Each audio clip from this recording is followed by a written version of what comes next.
let me know what the weather's like where you live. Maybe the soup will be a lot more seasonal for you than it is for me. So I have all the ingredients already prepped for my soup. So I have potatoes, of course, already chopped up. I have some leeks. I have carrots, bell peppers, mushrooms, hot peppers, garlic. So I have a lot of stuff. And as I'm putting it in the pan, I'll tell you what it is and we'll get the soup going so then we can talk about other things. So start thinking about what questions you have, if any, about the 21-day challenge, about how you're doing on it. Because I think that's what's really important, not so much the challenge, but 57. Okay, Dorothy, well, see, you're in the perfect environment for soup. Whoops. Well, that was really smart. I knocked over my wooden tool thing, but that's okay. I'll pick it up later. Okay, so I've got a hot pot here. This is my hex-clad pan, and I can't get this to turn. This one is I think it's a 8-quart stock pot. Aline says I'm in Wisconsin, 58 for the high. Tuesday, high of 39. Okay, well, see, you guys are in the right temperature for soup. So I have my leeks, and you can use onions instead of leeks. You know what leeks look like. Right now they're in season, and they're just a long-stemmed onion. They don't really look like an onion, but they taste like an onion. But they have a milder taste than onions. They just have a really good flavor. Dogs, what are you doing? I notice they're in here. Sometimes that can be, they're up to no good, but they're okay. Do you like those pans? Yes, I like the hex-clad pans a lot. They, things don't really stick to them. They're kind of like stainless steel pans. They work really well. They're kind of non-stick in the sense that things don't stick to them, but they don't have a coating on them like a non-stick pan. And they conduct heat really well. So, for example, if you're using a cheap pan and nothing cooks evenly and it takes forever to heat up, that's not conducting heat well. But I noticed the hex-clad pans, they seem to conduct the heat really well. What I'm doing is I'm kind of getting the leeks started by cooking them in a hot pan. I don't have any liquid in here. Doesn't really need any liquid. If you think about it, most vegetables, they have their own water content. And so when you put your vegetables in a hot pan, the water content in the vegetable will help it cook. It will help it caramelize. So that's why you don't need to start with, like in the old days, people always said, add 2 to 3 tablespoons of oil to your pan and then add the onions. And, I never really questioned that. I just added all the oil and then, added my ingredients thinking that was just how you had to cook. But now that I cook this way with no oil, I noticed that it doesn't really need oil. And if it starts to stick, like right now, I could see it's starting to stick to the pan a little bit. I have this, measured out for my recipe. I have a couple cups of vegetable stock. So I can put, 2 or 3 tablespoons in here. And so that immediately stopped my leeks from sticking, and it kind of helps them cook a little bit more. So I wait until that pan gets really hot and the things are cooking before I add any liquids. Some places will tell you immediately add water to the pan. This is cremini mushrooms, about 6 of them chopped up. A lot of recipes will tell you, and I'm going to add about a medium carrot. They'll say add the water to the pan and then add your vegetables. Well, I always thought that was kind of odd because to me what that would do is you would end up with watery vegetables that didn't ever have a chance to caramelize. And caramelize meaning they kind of brown and they get kind of the sugars in the vegetable come to the surface and it gives it a good flavor. Here's a small red bell pepper, maybe less than half a cup. And this was from my garden. So you can use green bell pepper, red bell pepper, whatever you like. I've got the heat turned up kind of high because I'm going to try to do this really fast. But you can have your burner on medium high. I'm getting in more body weight exercises. Great, Dorothy. Like weightlifting? Or tell me what you mean by that, because to me that sounds like weightlifting, but I'm not sure that's what you mean. And I have garlic. I'm kind of putting in the garlic last because Garlic can burn. So I usually don't put garlic in immediately just because I don't want it to cook too fast. So now, in that short of a period of time, I have managed to put all these vegetables in my soup pot: mushrooms, carrots, bell peppers, onions, jalapeno peppers, leeks. Um, Everything's in here and it smells delicious. There's no fat, there's no salt. It's just a bunch of really good vegetables. Let's see, Priscilla's watching, Enid. Let's see how many. I got to get closer. We have 8 people watching the creamy potato soup video.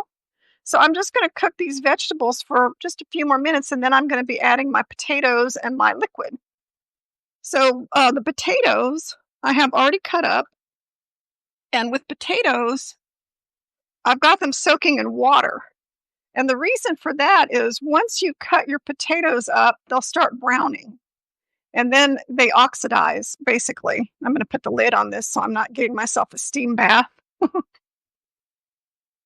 Don't be afraid to put the lid on your vegetables when you're trying to soften them up, when you're making a saute or a soup or something. Putting the lid on for 3 or 4 minutes is a good thing because it can help things cook faster. So I'm never afraid to put the lid on things. So I'm using Yukon Gold potatoes. I've got about 2 pounds of potatoes. I cut them into kind of smallish cubes. They're not huge, but they're not tiny, because if you cut your potatoes too small, what happens is they melt kind of on the outsides as they cook, or they kind of soften. And so they're not as big as you think they are. Let's see, who else is on here? Patty. Hi, Patty. So if you have 2 small pieces of potatoes, then they kind of melt to nothing. And then you end up with nothing but a soup that has no chunkiness to it. I'm looking at my dogs to make sure they're not chewing up the rug. I don't know why they won't leave my rug alone. It drives me crazy. Okay, so the vegetables are cooking. But anyway, don't cut your potatoes up too small. I'm going to let these go for a couple more minutes. And another component in our soup is seasonings. So I have I'll add these after I add the liquid: thyme, oregano. I have some lemon and a little tamari. And we can put salt and pepper in there, but we don't have to decide that right now.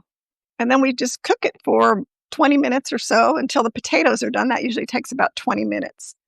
So the same thing if you were making potatoes for your Thanksgiving table, and we'll talk about that, you can use that timeline for your potatoes. Okay, so I think this is pretty done now. I can tell it's reduced a bit. It smells really good. It smells like everything's cooked. I've kind of had it on higher heat than I would normally use to get it going faster. But you can see just by looking at it, the vegetables are softened, they're cooked down. That's what you want. You don't want to start with a bunch of raw vegetables because, the vegetables that haven't been cooked don't have a lot of flavor. I'm going to drain these. So I've got the drained potatoes. I'm going to add them to the other ingredients. Like I said, that's about 2 pounds. Then I'm going to add about 4 cups of water. And I'm going to add 2 cups of vegetable stock. And how do you make vegetable stock? Vegetable stock is really simple, and I'm going to put this on my super fast burner back here. My stove is outstanding. It has like one really high burner in the back. It's not really in the back. I'll show you. It's kind of off to the side right here. So I've got this burner over here, and I can bring things to a boil very fast with this burner, and then I can get it simmering really well. So I love a gas stove because the gas stove, you can really cook aggressively, and I like that. I like to get stuff cooked and going. Let's see, any questions? Let's see, Shar is on there, Barbara, Patty, Priscilla. Looks like we have about 11 people. Great. So let's add some of our spices. We've had leeks or onions, mushrooms, bell pepper, hot pepper, garlic, carrots. We're making creamy potato soup. It calls for, let me get my recipe. I should have it memorized by now. We can put a teaspoon of thyme and a teaspoon of oregano. I'll use my hand method, which works just fine. Or you can use a spoon. But for things like this, I've kind of got the the size of a teaspoon memorized, so I just throw it in there. Same thing with tamari. A teaspoon of tamari, that it's not that much, just a little few drops. And then I'm going to put in some lemon, but I'll put that in at the end. I'll use it after everything is done because I don't think you'll taste it if I use it now. Okay, so that's it. We just bring it to a boil and then we can let it simmer on medium until the potatoes are soft. And now that wasn't complicated, was it? I hear from people all the time that they say they don't want to cook because cooking is so much trouble, that cooking is hard, cooking is complicated. Who has time to cook? And nobody likes the plant-based food that they're making because it doesn't have any flavor, and they don't want to take all the time to cook this food. But truthfully, you saw how easy that was. It was just a few chopped up vegetables and potatoes put into one pot, and it cooks for 20 minutes. And then I'm going to add some cashew cream that I made right before I came on camera, and that didn't take long. Whoops. And we have potato soup. And not only do we have potato soup, it's delicious potato soup. I'm going to move over here closer to the camera. It's delicious potato soup. And I'm only doing this because I can read better, not because I want you to see me close up. I'm going to move all this out of my way.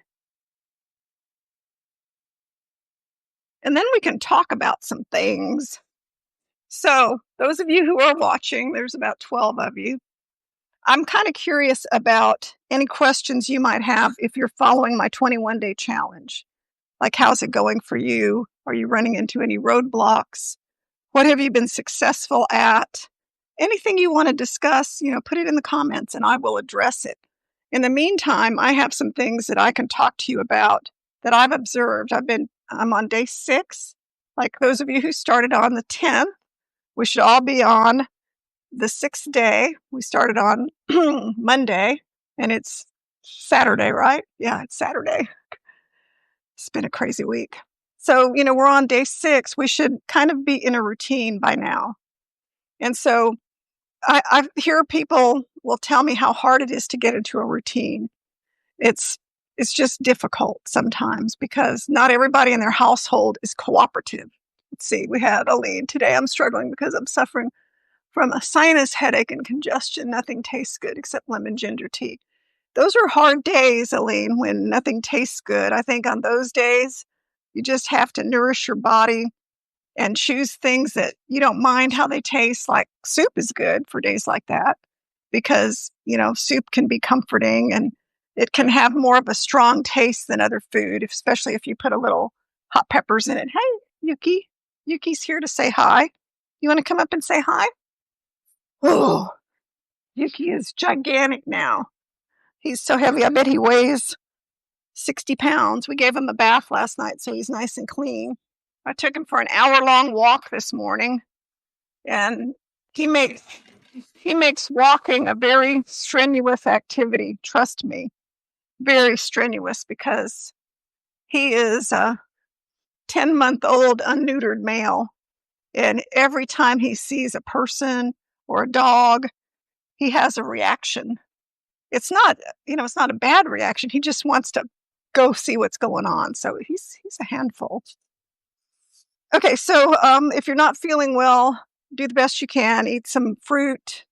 Maybe, do you have a Ninja Creamy? If you have a Ninja Creamy, you can make a sorbet or something like that with just frozen fruit or fresh fruit.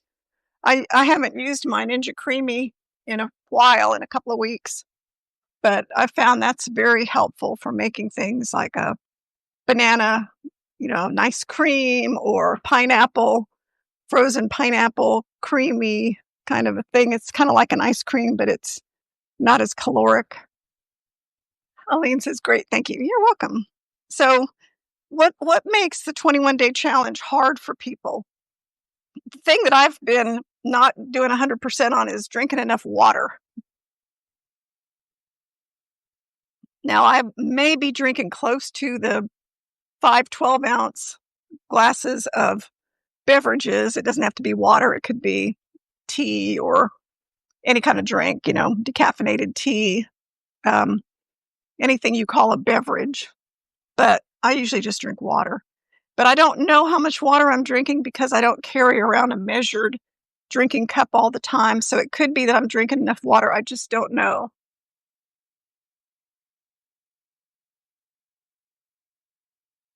So here I'm drinking some water. So, hi, Terry. Thanks for all your participation in the challenge. I see your posts and your comments. I appreciate them.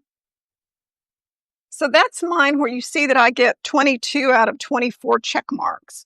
And what do I mean by the check marks? The check marks, and I have a piece of paper that it kind of shows you.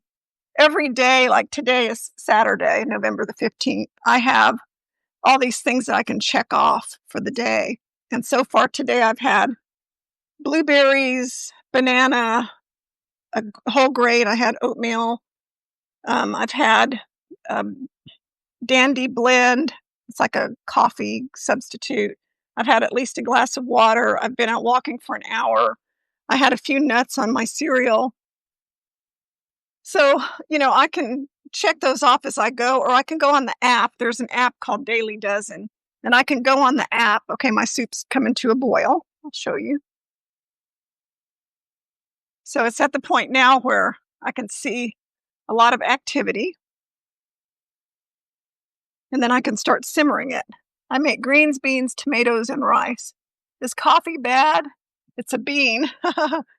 No, coffee's not bad at all. But if you have sensitivity to coffee, and my sensitivity is to caffeine.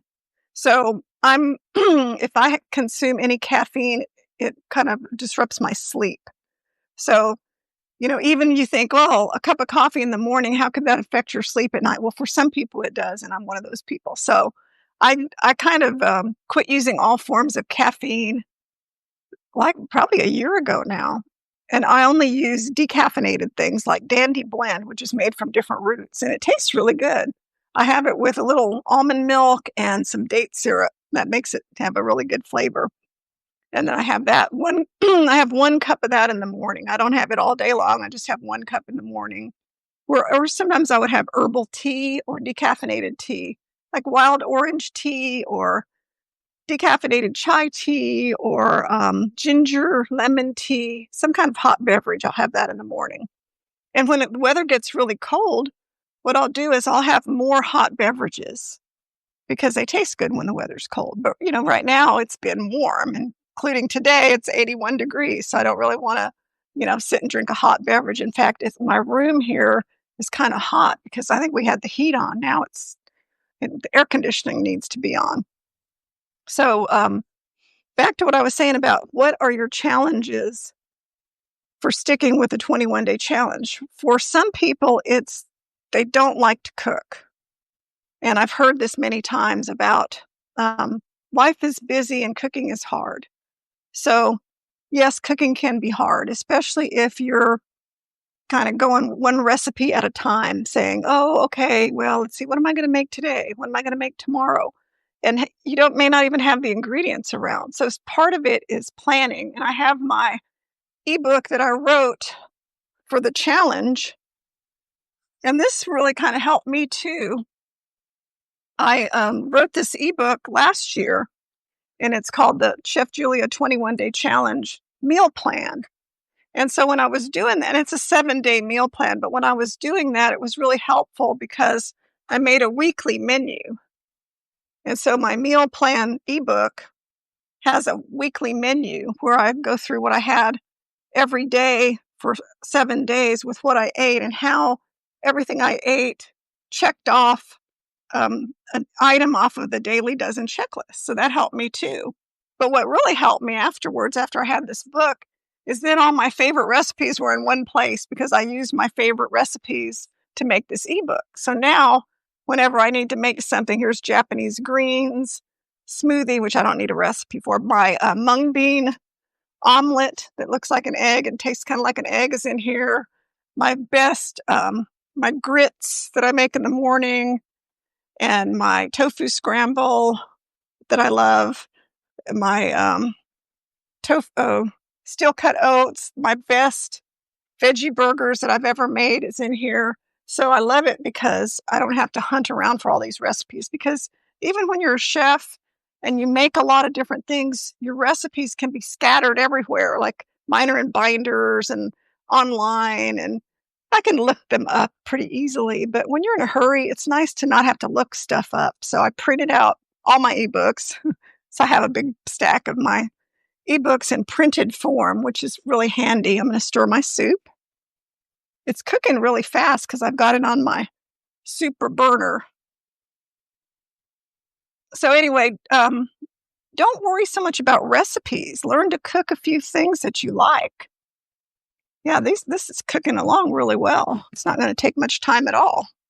So, you don't have to have 50 things. You can learn to cook 5 or 6 meals and 3 or 4 selections for lunch and 2 or 3 selections for breakfast.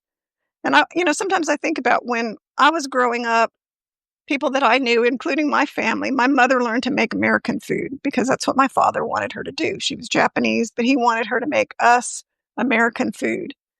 And so that's what we had.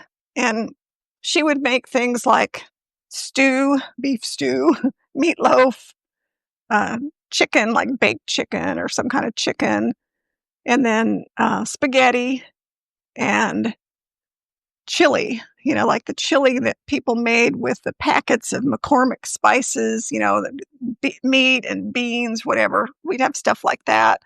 We'd have pots of pinto beans. Sometimes that would be our dinner, but it was cooked with fatback or bacon and cornbread. And sometimes we would have Chinese food at a Chinese restaurant. My mother would take us to that when my father was busy.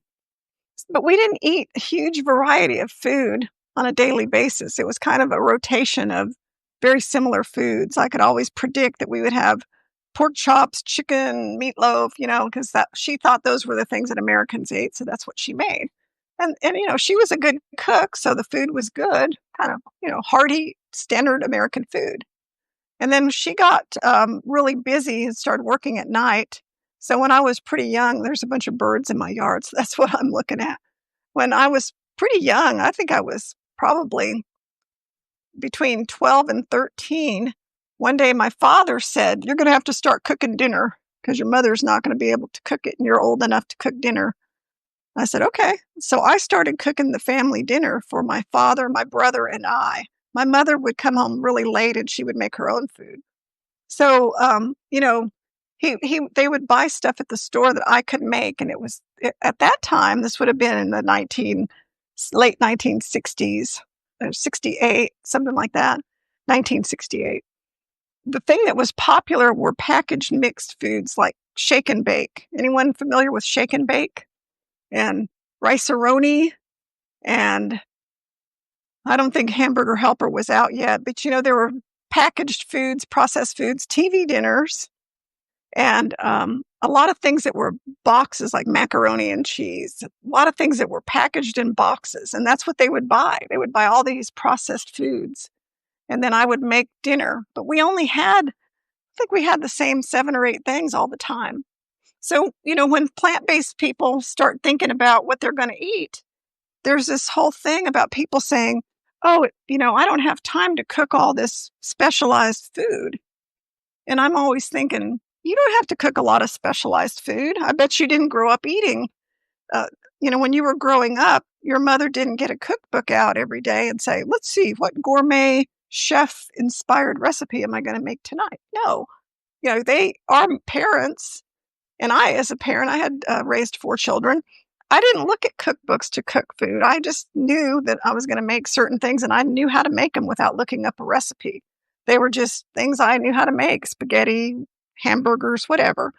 Not things I would make now, but, at the time, I knew how to make family dinner without looking up a recipe. So I think some of us could do our plant-based way of eating like that too, which is what I do now. I get plenty of food when I go to the store. And since I've been doing this for 5.5 years, well, actually more, but strictly daily dozen kind of eating for 5.5 years, I always make sure I have all my salad ingredients.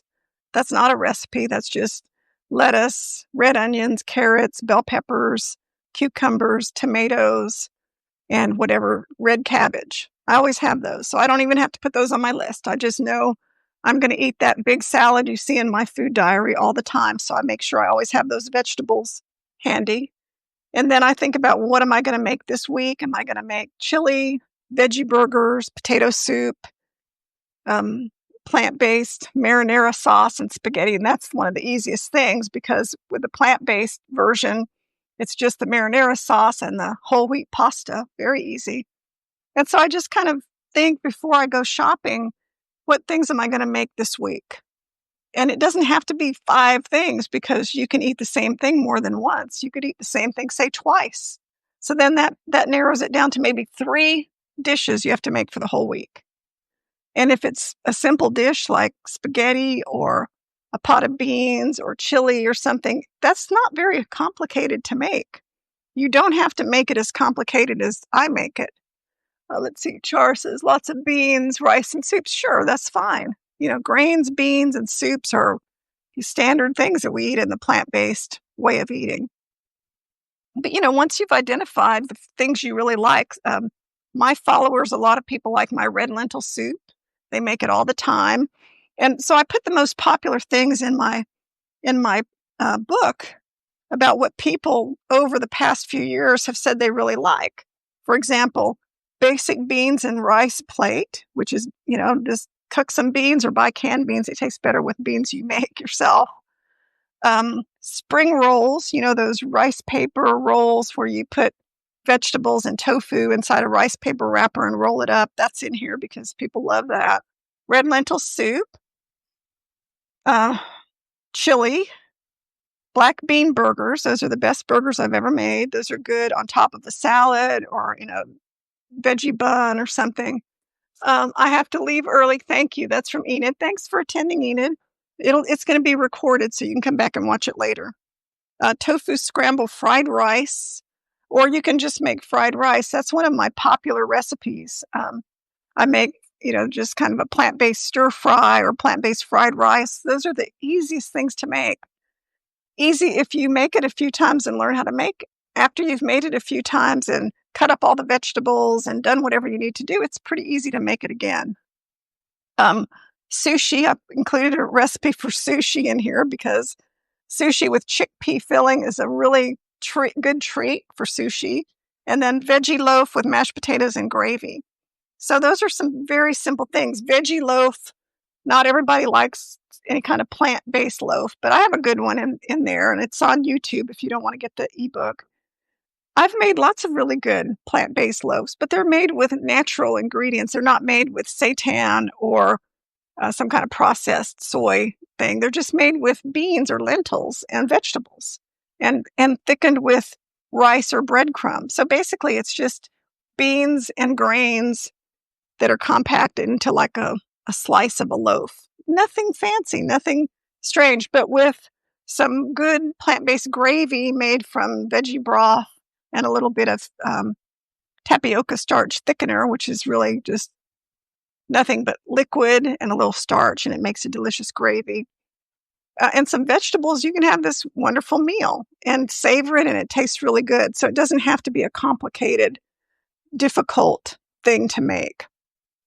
So anybody have any questions about any struggles you're having with cooking on the 21-day challenge? And let me test one of my potatoes and see how close they are to being done. We might finish this soup in record time if these potatoes are done. They're kind of big chunks. But I'm going to take one out and I'm going to use my spoon and see how close it is to being done. Usually potatoes take about 20 minutes. All right, so I will test it.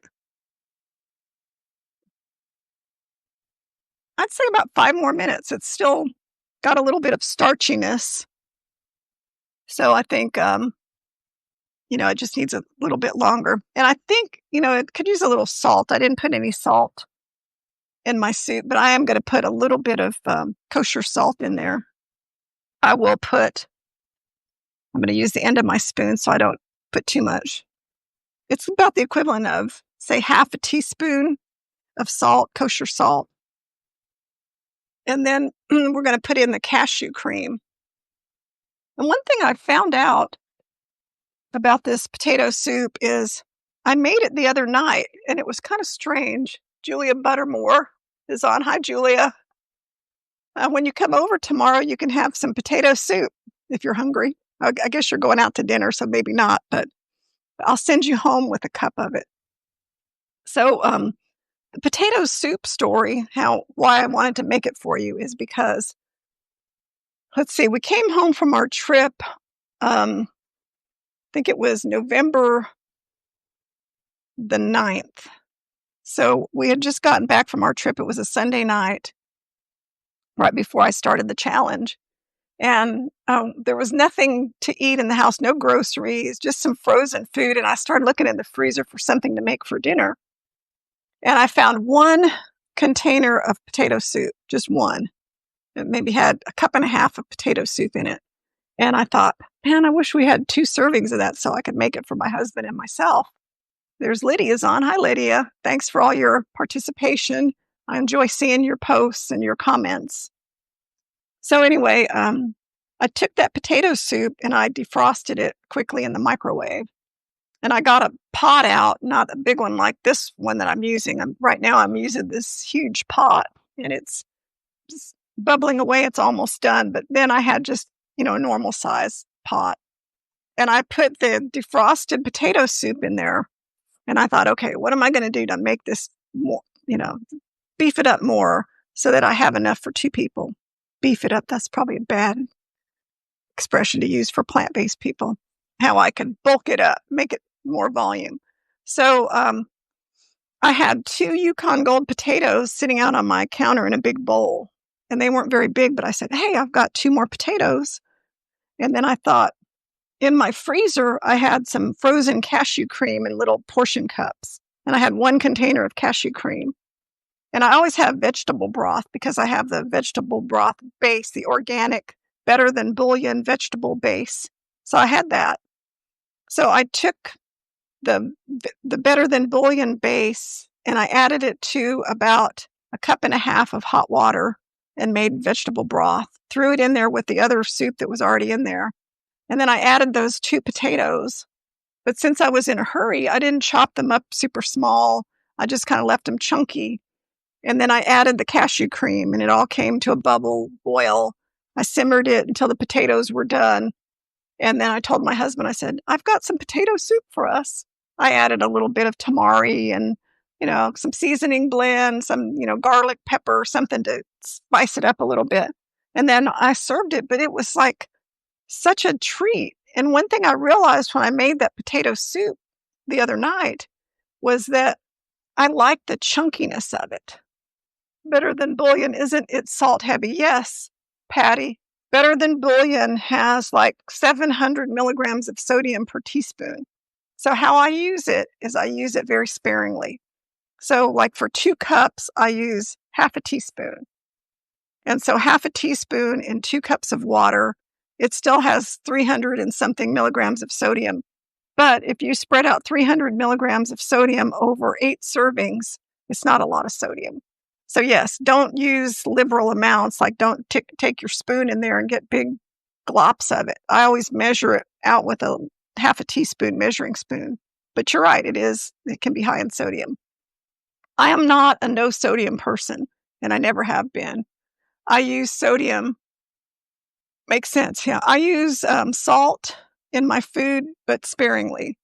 And I do use soy sauce, tamari, miso, and all those things, but I don't use huge amounts of them. And one thing that's happened to me is I used to be afraid of all sodium because of blood pressure, but my blood pressure has been very, very good. Recently, it's been, 120 over 60, 115 over 50. And part of that is my diet and exercise is great, but I also wear some stem cell patches. And since I started wearing those, my blood pressure went way down and I quit taking medication for the first time in decades. So if you ever want to know more about that, you can leave a comment and I'll tell you about it. But I don't worry about the sodium like I used to because I don't really have an issue with high blood pressure anymore. And I hope it's going to stay like that. So made that soup, and as I was eating it, I was thinking, hey, next time I make potato soup, I'm going to leave it chunky because that tasted a lot better to me than the kind I've been making where I puree a lot of it. So this time, what I'm going to do, in fact, I'll do it right now while it's finishing up cooking because it's cooked enough. I have made the potatoes kind of chunky, and that's okay. I'm going to put what I've got so far in a bowl, and I'm going to puree this amount of my soup. It's probably, what is it, a couple of cups of it. I'm only going to puree that much of it. I'm going to puree it in my blender, which is behind me. Okay, so I'm going to let that keep cooking, and I'm going to come right back here. You'll see me. I have my KitchenAid blender right here. This is where I keep my blender and food processor, and I'm going to throw these in here. Woo, that bowl is hot. And it's just going to take a second.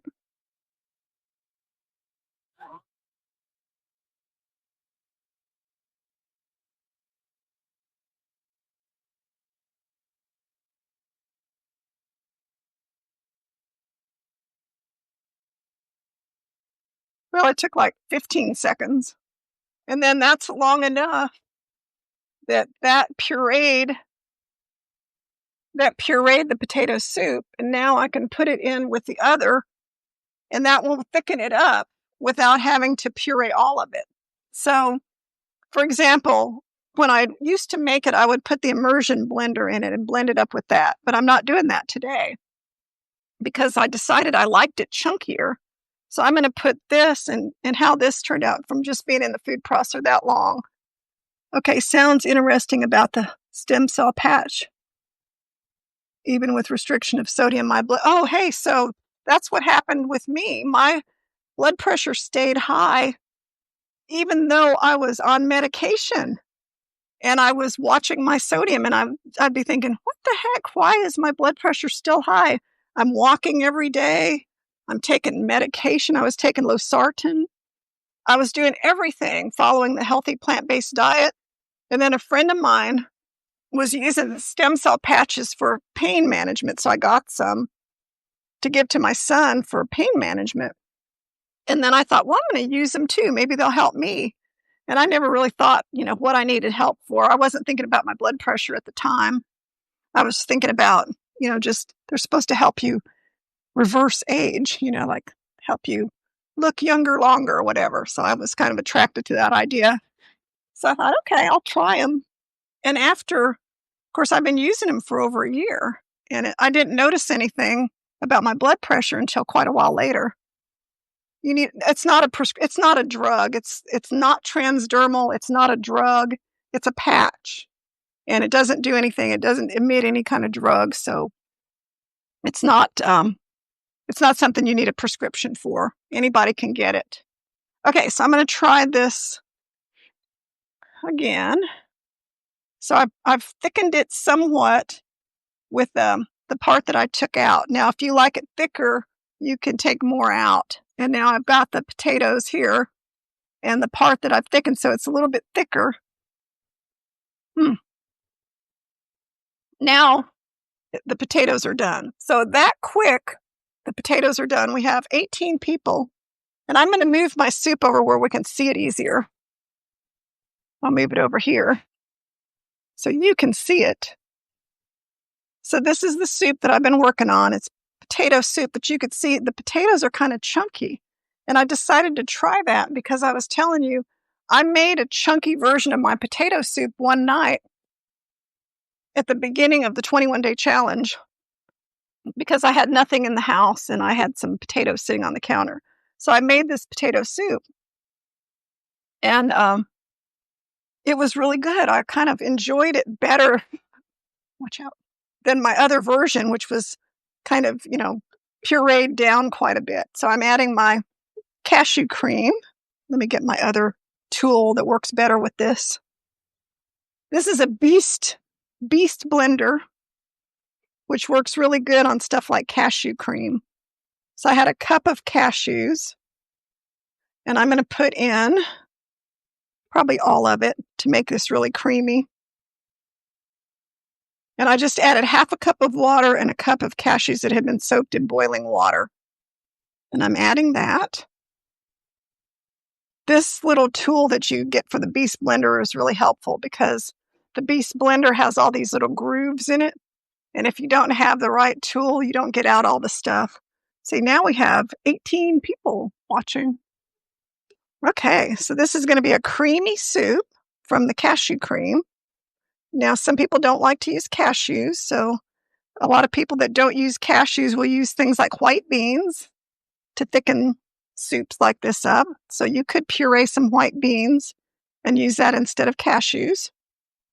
I just love to use cashews to make things creamy, and they do have fat in them, but I don't eat vats of cashew cream, so I think the amount that's incorporated within a huge pot of soup, you end up getting maybe a couple of tablespoons of the cashews in your serving of soup. So to me, that's just kind of that's okay. I don't mind. All right, so that cashew cream added to my soup then made it creamy, made it lighter. You saw the color it was before. Now it's on the thin side. And you might think, well, that soup's kind of thin, but that's the way you want it. You don't want your soup to be so thick right now because what happens is as these potatoes, over time, the potatoes will soften a little bit more and they'll release some of their own starch and the soup will get thicker. And then what happens is when you reheat your soup, if it's so thick, and I see this a lot of times, I'll see this in photos that people have, their bowl of soup looks like a bowl of potatoes or a bowl of solid food because they've let their soup cook to the point where they added too much thickening agent or ingredients that like squash soup. If your squash soup has too much squash and not enough liquid, it will be like eating pureed squash. It's not really a soup anymore. It doesn't have a brothy consistency. Oh, and I have my lemon. Remember the lemon? But, I think this looks really appetizing. The creamy potato soup with some chunks of vegetables in it so that it's not just, you can tell it's potato soup because it has chunks of potatoes in it. So the color changed. The soup looked like this before I added the cashew cream. It was kind of a yellowish broth color, and now it has more of the creamy look. And I really like that. And so how this soup I'll serve for dinner tonight. My husband likes it a lot, so he'll eat it for dinner. And he's the person that doesn't like all my plant-based food, but he's doing a lot better. I can't wait to make that. Great. I hope you make it and post a picture of it and tell me what you think. So yeah, my husband will eat this and he's doing so much better. He's eating a lot of my plant-based food lately and his health is better and his palate is changing. So I noticed that he's enjoying my food a lot more than he used to and not complaining if I make it, not saying, oh, I think I'll make myself a quesadilla, cheese quesadilla and stuff that he used to do. Now he'll say, okay, I'll eat that, which wasn't always the case. So for you, those of you who struggle with any of our issues on being plant-based, I think some of it has to do with learn to make some dishes that you like. Whether you get an ebook from me or you go online and find your favorite plant-based chef, whatever you want to do, whatever works for you, find maybe, let's say 5 or 6 recipes that you really like for dinner. Things that are substantial, like something with beans in it, tamale pie, or, whatever things appeal to you, chili, plant loaf, Asian noodle salad. I have certain things. I like sesame ginger tofu bowl with my roasted tofu and steamed broccoli and brown rice. I love that as a dinner. But I can rattle off a dozen plant-based dinners. Will you post the recipe? Yes, Patty. On all these videos that I do for the subscribers for my Substack. Later on, I post the recipe. When I post later today, I'll post my daily progress report and I'll put what I ate yesterday. And then any live streams that I did, I post the recipe for the live stream on there. And this recipe you could maybe search Facebook and find it already up there in a reel or something that I've done in the past couple of years. You might find the potato soup recipe if you can't wait until later this evening, because usually at the end of the day, I post what I did today or what I did yesterday and, whatever, a little bit of writing about yesterday. I post that the next day. But the live streams that I do today will be on that post that comes out today sometime, usually in the afternoon. So this recipe will be on there. But just start cooking. And if you have excuses, and I can tell you no more excuses because I'm the queen of excuses. I've made excuses, which is why here I am at a point where I should be where I was a couple of years ago, where I was, much lower weight. And yet here I am trying my hardest to get back to where I was. Well, there was no excuse, really. I could say I had excuses, but they were excuses. I could have kept eating my healthy food and doing what I used to do, but I kind of let go of my discipline for a while. Not so terribly that I gained all my weight back, but a few pounds. And a few pounds to me then that's the start of the usual, downward spiral to, well, it's easy to gain 3 or 4 pounds. It's easy to gain 10 pounds. It's easy to gain 20 pounds. And then you're at a point where, you know how hard it is to lose even 20 pounds? It's really hard. So I don't want to ever get to that point again. But if I hadn't made excuses, I wouldn't be at the point I'm at now, which, I have 5 or 6 pounds to lose. Love to lose 10, but 5 or 6 would be great. So what do I mean by excuses? I mean, like, I don't feel like cooking. There's nothing in the house to eat. My friend wants to meet for lunch and she picked the restaurant and there's nothing for me to eat there. So I'll just eat whatever they have. And I could go on. And I've done those things. I've sabotaged myself by meeting a friend at a restaurant and ordering the things on their menu at a vegan diner that I know are things that keep me from getting where I want to go.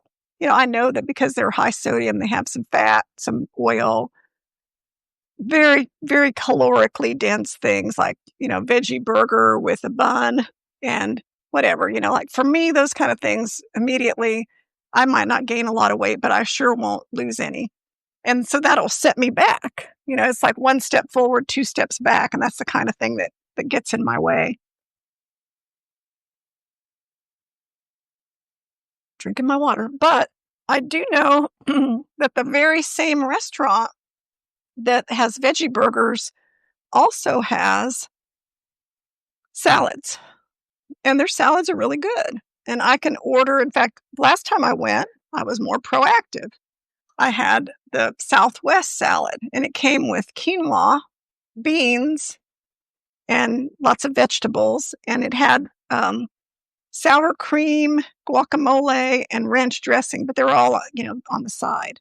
So this time I brought my own dressing, which I make my own versions of cashew ranch dressing and different things that don't have oil in them, because that restaurant's dressings and stuff all have a lot of oil. Not a lot, but they have oil in them. I know they do. So I came prepared and I had a big Tex-Mex salad with my own dressing. It tasted great. And I left having had a serving of beans, grains, vegetables. And instead of, 3 or 4 grains and whatever. So it's like I knew that was a much better choice. And I can make that choice anytime I want. If I want to have the vegan burger at that restaurant and splurge with it, I think I could get away with doing that on my birthday or something. For a special occasion, maybe once a year or twice a year, I might do it. But not every week. I was going out there every week and meeting my friend. And I would just be so tempted to have those, heavier plant-based foods. And so there we go. There's that spiral of doing really well. And then, okay, now I have to get back up to where I was. And then up and down, up and down, up and down. And I've been in that kind of pattern my whole life. And I'm pretty sick of it. So I'm through with that. And that's why on this 21-day challenge, I'm trying to be even more just, I don't know what to call it, but just a little bit more consistent in what I'm doing and trying to find ways to make it easier for people. So, I'm trying to come up with easier recipes. The potato soup to me is an easy recipe, but if you want it even easier, you can leave out some of the vegetables. You don't have to put bell peppers and carrots in it. You could just put potatoes and onions and garlic in it, and it'll still taste fine. It'll still be potato soup. I like to add mushrooms and other vegetables to soups whenever I can, just to make them more nutritious. Let's see. Do you have a dressing that's similar to Olive Garden's Italian dressing with no oil? Um, I don't know, Dorothy. That Olive Garden's Italian dressing tastes the way it does because of the oil.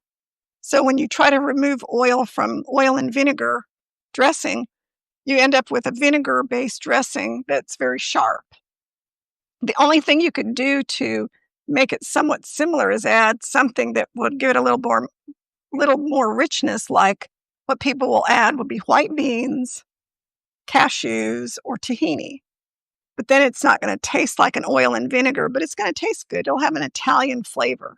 So I have dressings like that mimic Italian dressings, but I don't think you're ever going to find Olive Garden copycat dressing, just because I understand, what's in their dressing, and we can't replicate it without using oil.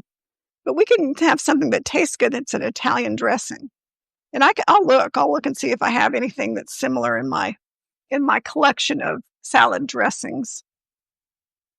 Okay, if there's not any more questions, I'm going to sign off here in a minute. And I did tell you all I was going to be making some Thanksgiving recipes. When I make the Thanksgiving recipes, since it's a timely kind of thing, I might do that for everybody, not just paid subscribers. So you may see me doing some of these daily Monday, Wednesday, Saturday for paid subscriber recipes. I might include everyone a couple times, just because we're getting close to Thanksgiving week, and I want to make sure that I make some Thanksgiving recipes. But we'll always have our own live streams for the paid subscribers. So I have my delicious potato soup. I could eat this for my lunch, but I probably won't. I'll probably wait and have it for dinner, because I told my husband this is what we were having for dinner. And just like I thought, just as I've been standing here talking to you, it's already thickened up some. So I know that it's just the right consistency for me, and I'm going to enjoy it. So I hope everybody had a good time watching me make it.